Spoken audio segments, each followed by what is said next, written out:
If you're a real estate investor and are wondering how to raise and leverage private money to make more profit on every deal, then you're in the right place.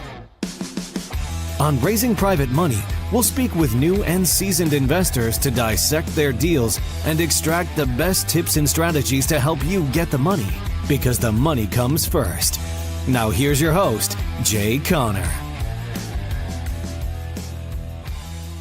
Jay Conner joins me here again today. And Jay, really appreciate your time. The last time you were on was a couple years back. So this is kind of a treat because Jay is an expert when it comes to how to make sure you have enough money for your acquisitions and all of the tips and strategies associated with that. So make sure you take advantage of what Jay is offering here by heading over to jayconner.com/book.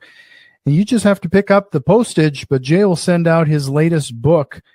And I also believe, Jay, you have an upcoming event here in June, and they might even get a ticket or two to attend that event if they pick up your book.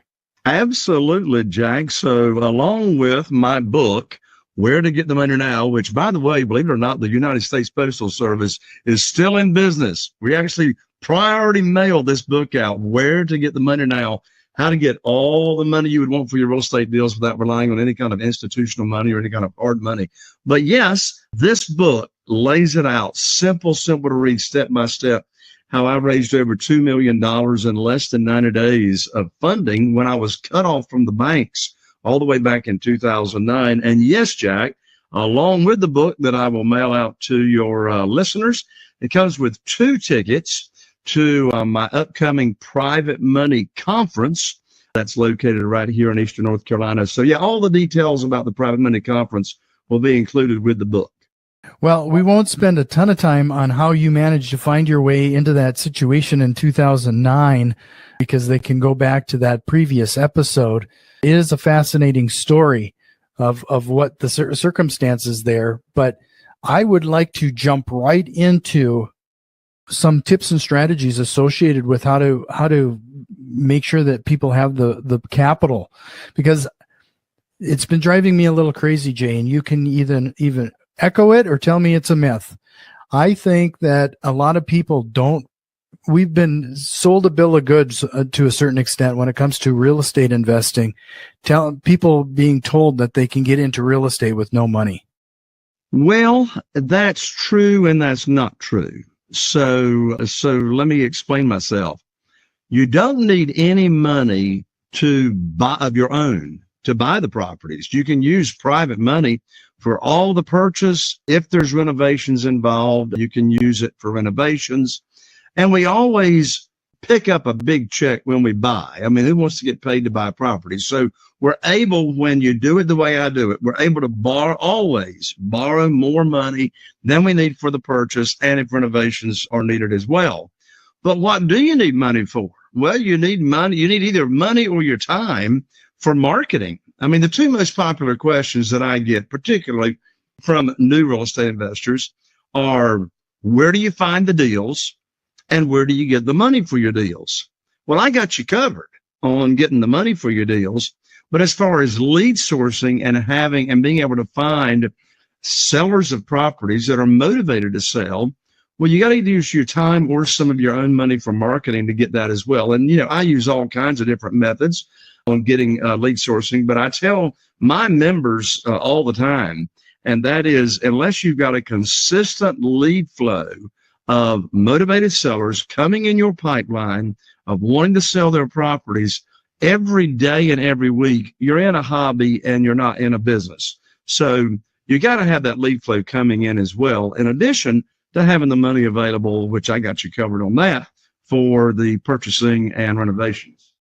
Would you say that people should be spending just as much time finding the money then, the capital, the buyers, for that matter, as they are for those initial leads? Well, I'll tell you what drives me crazy, Jack, and I'm taking a risk when I say this, because I hope you and I are in alignment on what I'm getting ready to say. But one thing that drives me crazy, and I know you've heard it, I hear educators out there over all these years. I mean, my wife, Carol Joy, and I, we've been investing in single family houses now all the way since 2003. But I hear some educators saying, oh, just get the deal under contract. The money will show up. And I want to say, where is the money going to show up? Is it just going to like rain out of clouds or something? So I practice and preach, get the money lined up first. There's always going to be deals. There's always going to be deals. And, you know, I'm all about buying creatively when you can. I mean, buy a property subject to the existing note if you can. Buy it with seller financing and all that. But, you know, after reviewing thousands and thousands and thousands of property lead sheets and talking to all these sellers for all these years, my statistics show that only 13% of the sellers that we talk to, now I'm not including any properties in the multiple listing service and auctions and all that. I'm talking about talking directly with owners of properties. After talking to thousands of them, my statistics show that only 13% of those sellers will sell to me creatively, i.e., they don't want all the cash. They'll sell subject to the existing note, etc. So what do the other 87% of all those for sale by owners want and require? All the cash. So stop and think about it. How much more confident are you going to be making offers on properties when you know you've got the money lined up to go and you don't have to be dealing with the stress of talking to somebody on the phone and trying to buy creatively and, you know, they want all the cash and you don't have it. So that's my recommendation. And by the way, it doesn't take long to get the money lined up. I have members all the time, readers of my book all the time, get over $500,000 in funding ready to go in less than 30 days. I got a new member that just came in a few weeks ago. Within 4 weeks, already has $1.4 million in private money ready to fund their deals. So that's my recommendation on what you should focus on first, particularly if you're brand new. Well, we are completely in alignment when it comes to that, Jay. I can't echo that enough. We would be. Yeah. I am so tired of people telling others that find the deals and the money will come. And then people are stymied as to what to do next. Exactly. And, you know, I was a guest on another podcast a few weeks ago, and the host and I were having this same topic of conversation about what should you focus on first. And I said to the host, I said, why in the world would an educator or somebody tell somebody to get a deal in the contract and they have no idea how they're going to fund it? He says, I can tell you why, Jay. I said, why is that? He said, because they're selling a course on how to find deals and get deals under contract. They're not going to help you get the money lined up. And I said, well, that makes sense. Well, I'm going to have that secondary thing too. I've found a number of educators who use this as a funnel where they then have the students not know what to do with the deal. And if the deal is good enough, the educator wants a piece of it. Well, there you go. So, but Jay, I'd appreciate it if we could start at the beginning then. If somebody is going to line up the capital to get into the real estate investing, where should they start? Sure. Well, first of all, and I'm so glad you asked this question, Jack, the first place to start getting more money than you can actually use for your real estate, we got to start with your mindset. That's where we got to start. So what in the world do I mean by that? What kind of mindset do you need to have? Well, you see, here's what's interesting. Ever since I started attracting and raising private money, all the way back to February 2009, did you know I've never asked any of my private lenders for money? In fact, I've never even asked anybody I've never pitched a deal to a private lender. And people ask me all the time, they say, well, Jay, if that's the case, how in the world have you got 47 individuals, 47 private lenders funding your deals? And number one, you never ask for money. And number two, you never pitch a deal. Here's the answer. First of all, I put on my teacher hat. So I've got a teacher hat here. It's called the private money teacher hat. And so you see, this is not about begging, chasing, selling, or persuading anybody, any new potential private lender to be a private lender. It's about educating people that you already got some kind of connection with as to what private money is and how they can get high rates of return safely and securely. And so when I was cut off from the banks all the way back in the first part of 2009, I learned about private money. So the first thing I did is I put my program together, my private lending program opportunity that I was going to share with people in my network, people I go to church with, people I'm in the Rotary Club with, etc., that I'm now opening up my business to people that I know and trust. And by referral only, I'm starting to share how they can, stop worrying about the volatility of the stock market and et cetera. So the first thing I did was put my program together as to what I was going to teach about how an individual could be a private lender. And by the way, my exact program that I do teach to new private lenders is in my book that I will ship to you. Just duplicate it. So you need to know what's your interest rate that you're going to be paying, what's the length of your notes, etc. It's very, very simple.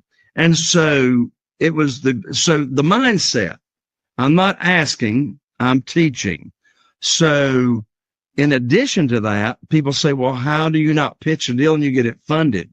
So, Jack, desperation has got a smell to it. And here's what I mean by that. You see, when I'm teaching a new potential private lender, people in my network that I've run across, when I'm teaching them about how they can earn high rates of return safely and securely, I never bring up a deal. I never bring up a deal in that initial conversation because, you see, if I do, I'm already sounding desperate without even trying to sound desperate.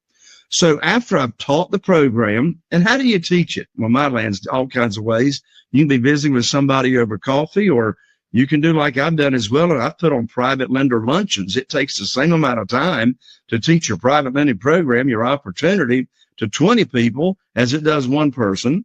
And so after I've taught it to them and they say, wow, yeah, I like the sound of that. Or let's say they got retirement funds. They can use investment capital, or they can use retirement funds. Well, I'll introduce them to the self-directed IRA company that I recommend, where people can move their retirement funds over and start funding your deals with their retirement funds.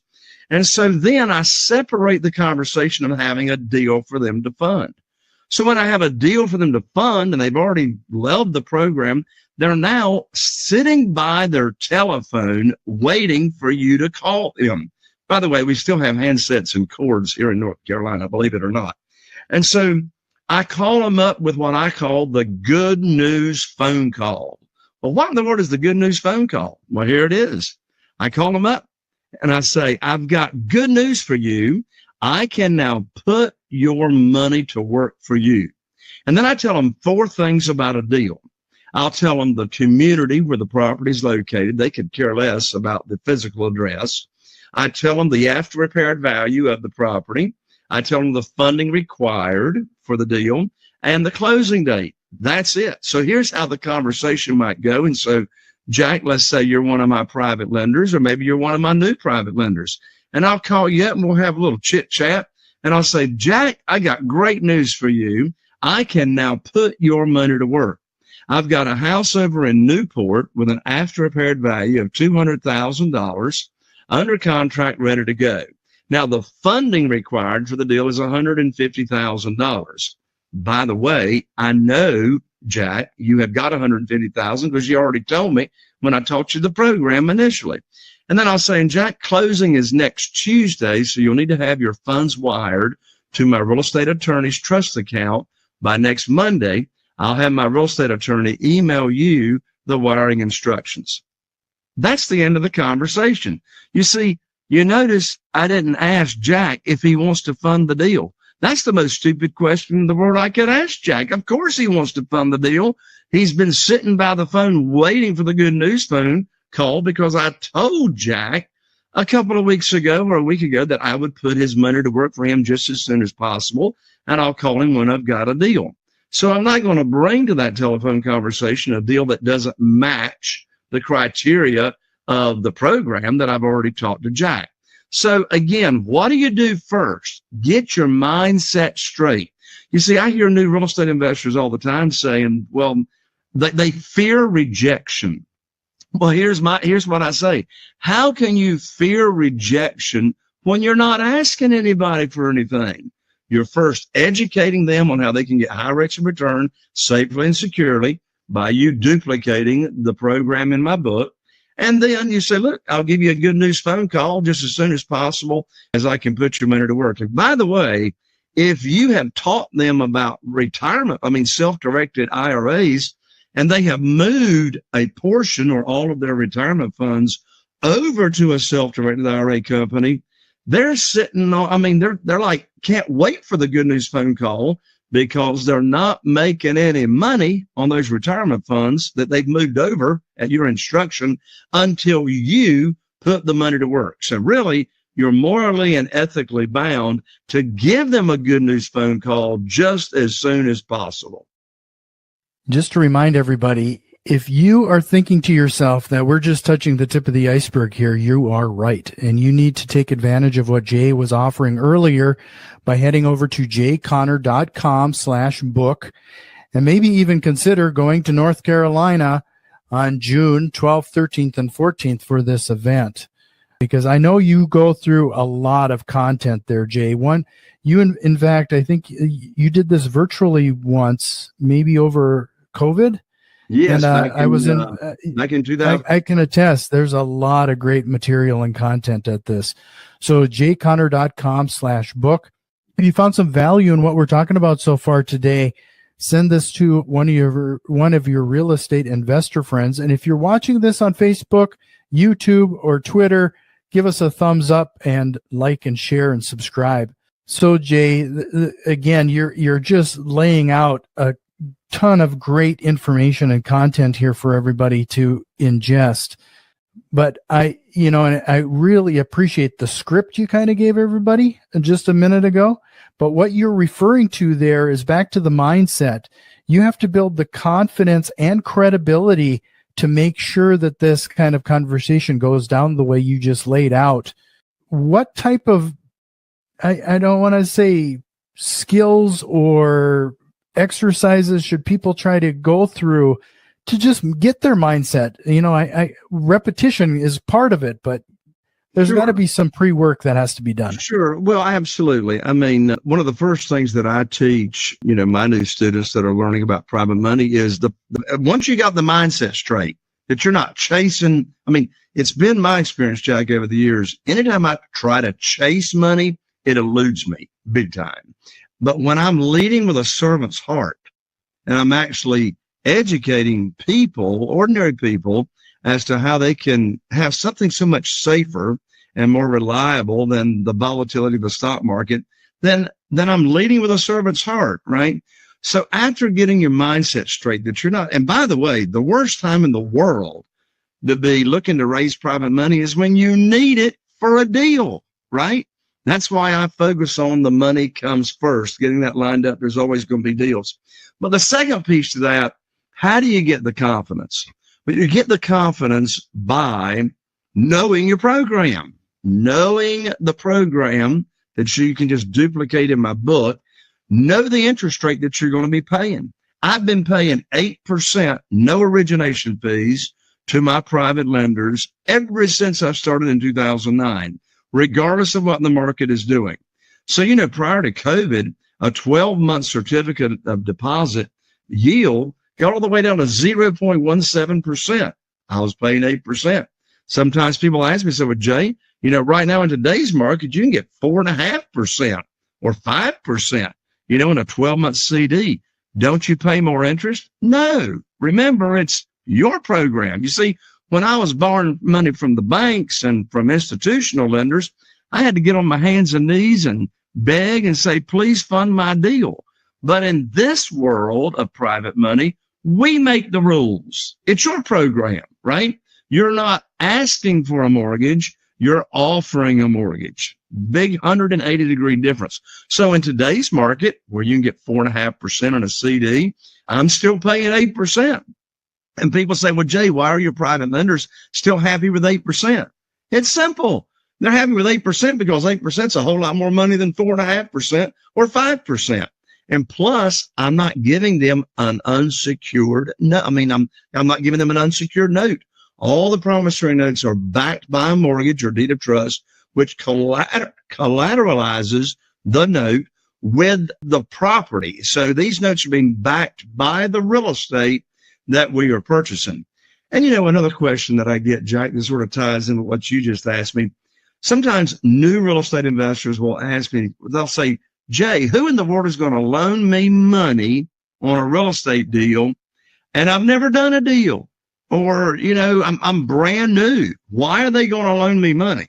Well, first of all, as a side note, before I answer that question, if you're brand new, for goodness sakes, don't start out this business by yourself to start with. Right? You need to get a mentor like Jack or somebody, in your local area that knows what they're doing, that can hold your hand and walk you through the process. Don't start out like I did by reading books and think you can figure this thing out on your own.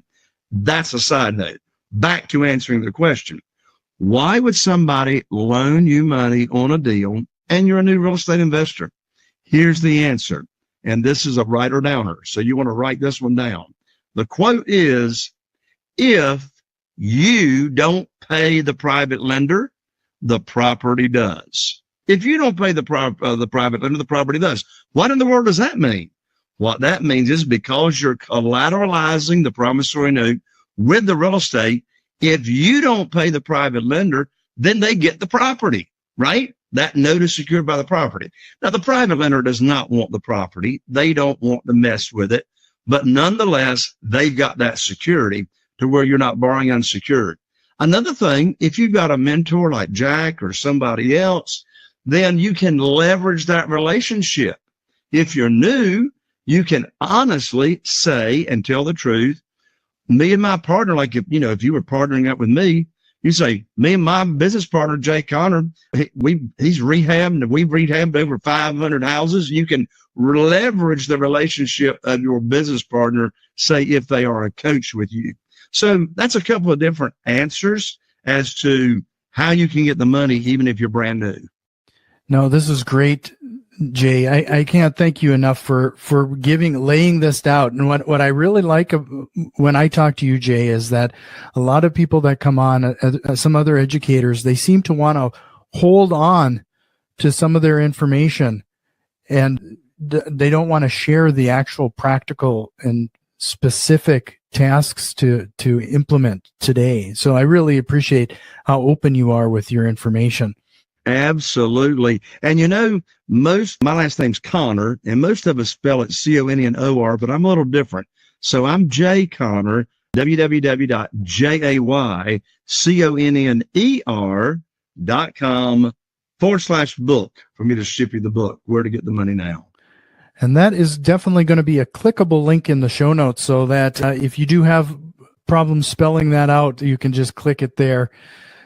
Jay, you mentioned this before around don't chase, and it comes off as desperation.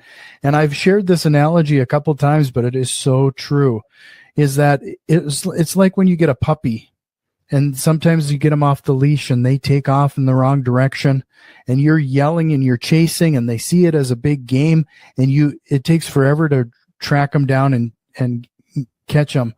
What I've learned is that as soon as you start to run in the opposite direction and make a commotion, they'll chase you down. I love the analogy, but go ahead and flesh that out. Yeah, well, that's the situation here. Even when I'm talking to distressed sellers, I'm in a constant state of a situation where I don't want to be in that convincing state of mind. I have more times than not, it's those deals that I have had to convince that will fall apart. Oh, yes. Oh, well, you know what? I'm so glad you brought that up, because I learned years ago, whenever I feel like I'm starting to sell, or I feel like I'm trying to convince, I back away. Because nobody wants to feel like they're being sold.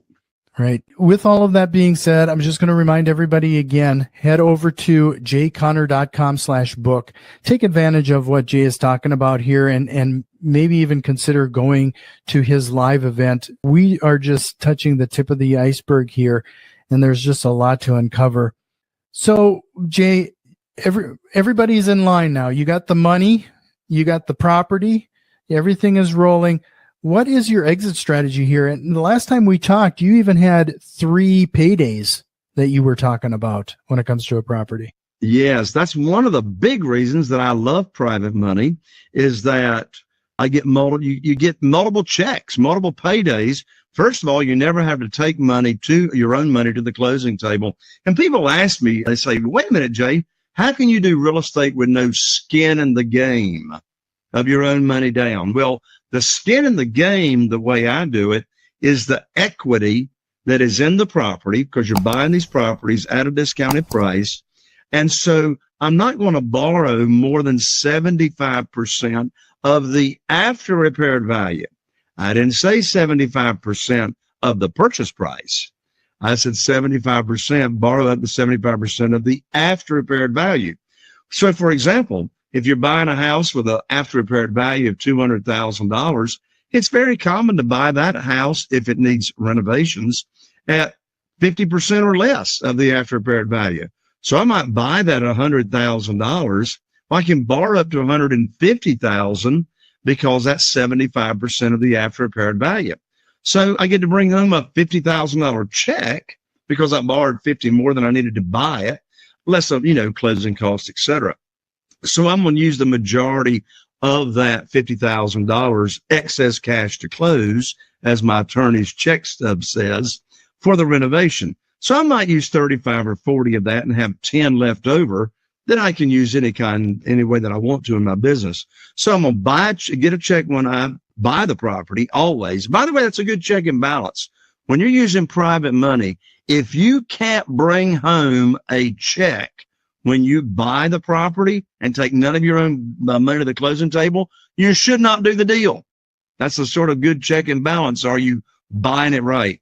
So then when's another payday? Well, if you sell it on terms, say on rent to own or lease purchase, you can get a large non-refundable lease option deposit.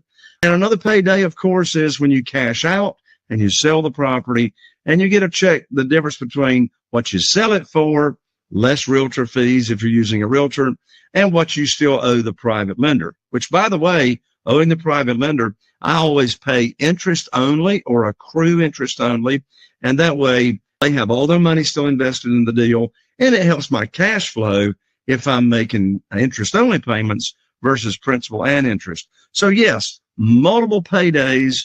And the exit strategy really depends on the market and depends on your local market. So my exit strategy today, if I'm paying with all cash, I want to cash out. I don't want to leave private money, cash buried in a property for a very long time in this market. The reason for that is because there's still no inventory to speak of in our local market. So I'm getting more than top dollar. I'm getting more than what a house would appraise for, because we got a lot of cash buyers around here where I live.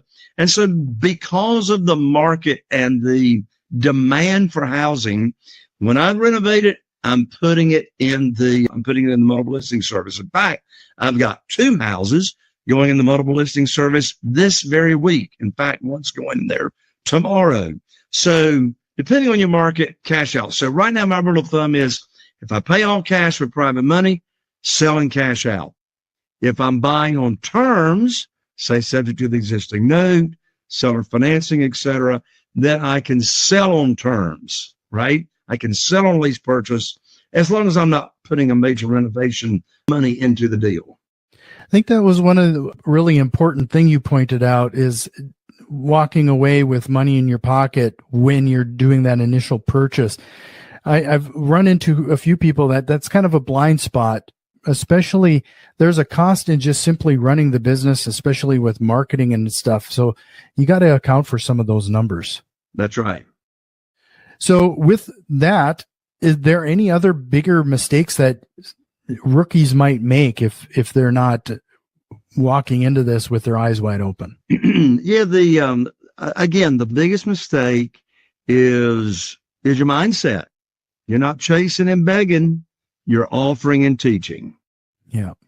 I can't agree with you more, Jay. It's always been such a great conversation with you. There's a ton of value here, and there's a ton of value if you visit his website. That's going to be clickable in the show notes, jayconner.com/book. But Jay, again, if you're ready, we'll jump into some rapid fire questions as we close this episode out. All right. I got my seatbelt on. I'm ready to go. What lie do real estate investors tell themselves and sometimes to others? What lie do real estate investors? I can't do a deal without skin in the game. That's a good one. That's a really good one. And I don't think people take into account the actual equity that's available there, like you pointed out. That's really good. Exactly.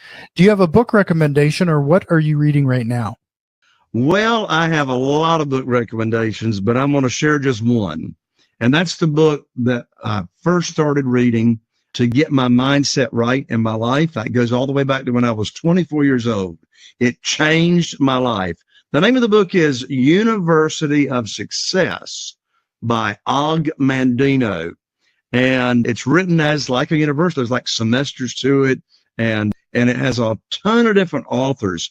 And that book, the principles in the book, it's all mindset, are totally relevant today, just as much today as they were all the way back then. And I have yet to have somebody recommend that book, so I appreciate a new one. Absolutely. Add it to my Audible list again. I have so much in my Audible library, I don't think I'll ever get through them all. If you could go back in time and give your younger self one piece of advice, what would it be? My younger self, yes. It's so important as to who you surround yourself with. You know, very famous quote, Jack, and I'm sure you've had a ton of guests point this out, by Jim Rohn. He gets the credit for it. You are the average of the 5 people that you spend most of the time with. And there's a misinterpretation, I think, among a lot of people that quote that. You are the average of the 5 people you spend the most time with. I'm not talking about your financial wherewithal. I'm not talking about your checkbook. I'm talking about your values, right? And so the advice I would give myself, to my younger self, be very intentional about who you are spending time with. What single strategy, process, or tool have you implemented that has had the biggest time-saving impact on your business? Oh, wow. I can tell you what that is. And that is, I've got, for my mastermind members and et cetera, proprietary software that I started using as my customer relation management software. So here's the thing. Regardless of what software, I was the most disorganized mess you've ever seen when I started out.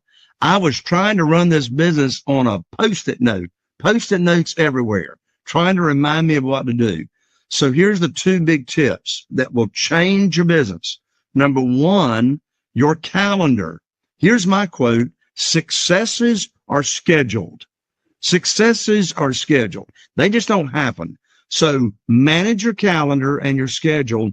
And in addition to that, all of your seller leads of properties, all your buyer leads, all your leads, they must go into a software system that will keep up with all your notes, all your leads, what happens next, what's been happening ever since that lead came in, that seller lead. For example, we just closed on a property 3 weeks ago, and the lead first contacted us due to a Facebook ad all the way back 9 months ago.